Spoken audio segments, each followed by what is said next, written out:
بسم الله الرحمن الرحيم إذا وقعت الواقعة ليس لوقعتها كاذبة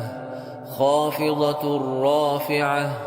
إذا رجت الأرض رجا وبست الجبال بسا فكانت هباء منبثا وكنتم أزواجا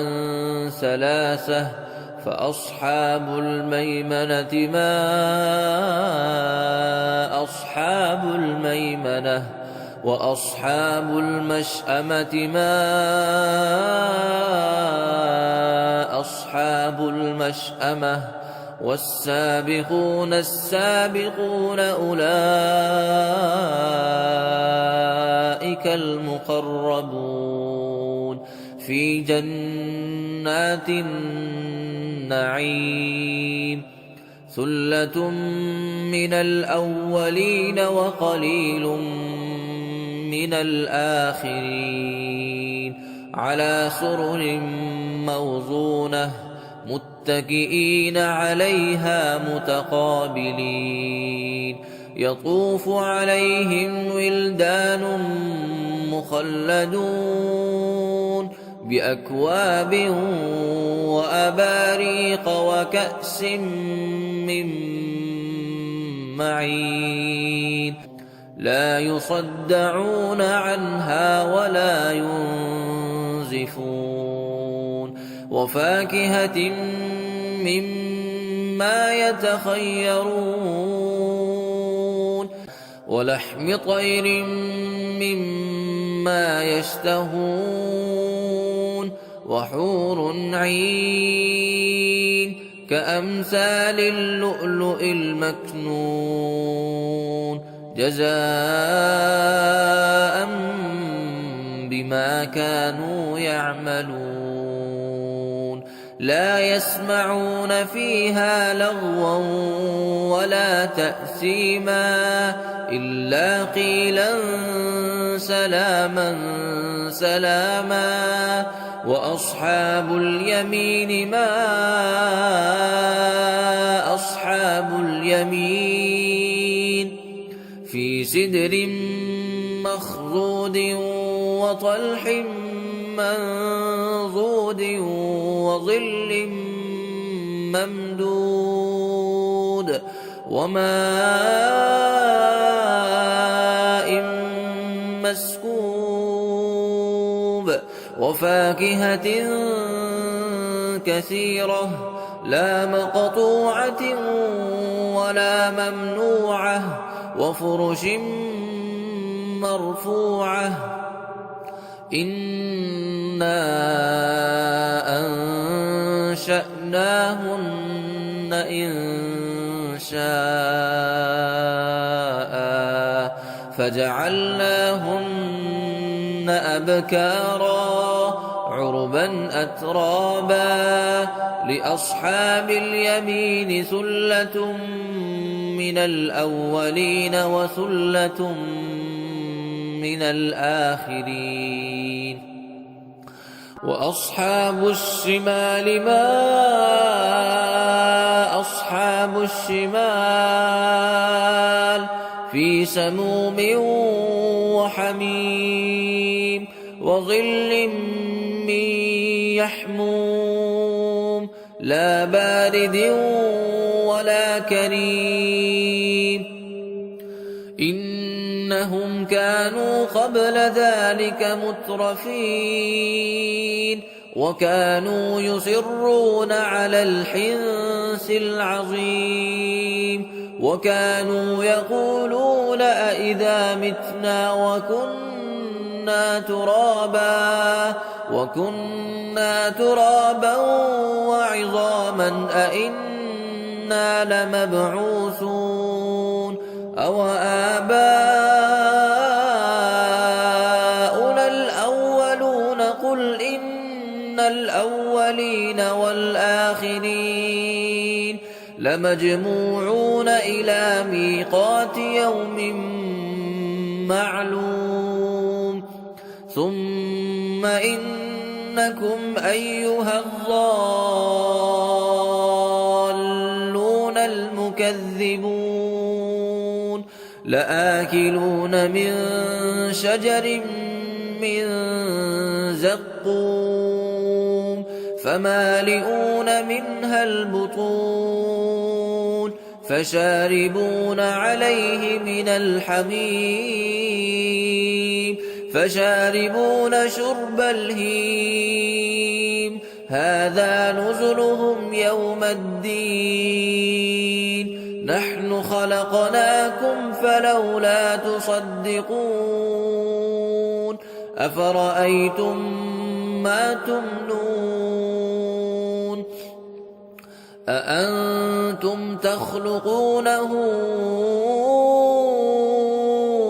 أم نحن الخالقون نحن قدرنا بينكم الموت وما نحن بمسبوقين على أن نبدل أمثالكم وننشئكم فيما لا تعلمون ولقد علمتم النشأة الأولى فلولا تذكرون أفرأيتم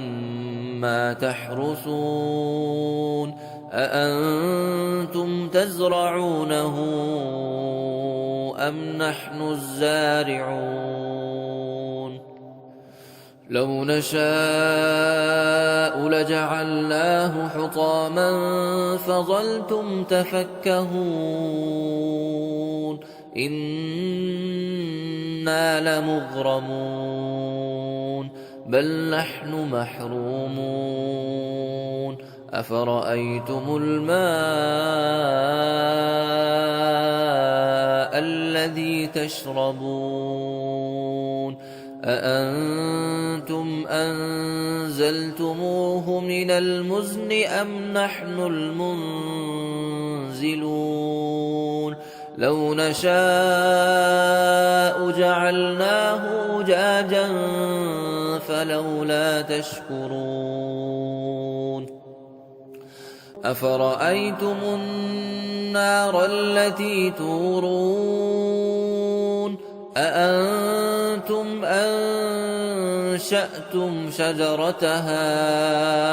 أم نحن المنشئون نحن جعلناها تذكرة ومتاعا للمقوين فسبح باسم ربك العظيم فلا أقسم بمواقع النجوم وإنه لقسم لو تعلمون عظيم إنه لقرآن كريم في كتاب مكنون لا يمسه إلا المطهرون تنزيل من رب العالمين أفبهذا الحديث أنتم مدهنون وتجعلون رزقكم أنكم تكذبون فلولا إذا بلغت الحلقوم وأنتم حينئذ تنظرون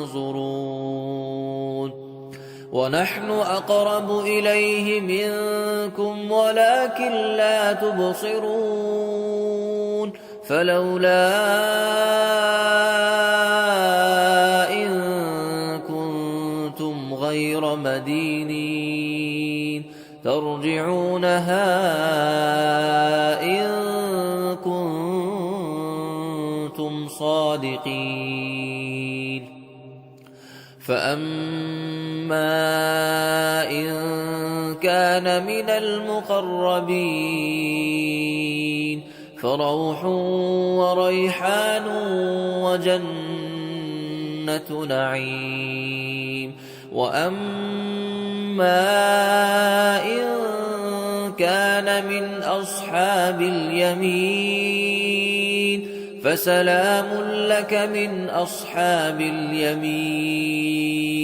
وأما إن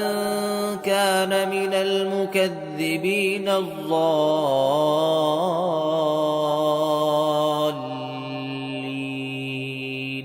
فنزل من حميم وتصلية جحيم. إن هذا لهو حق اليقين.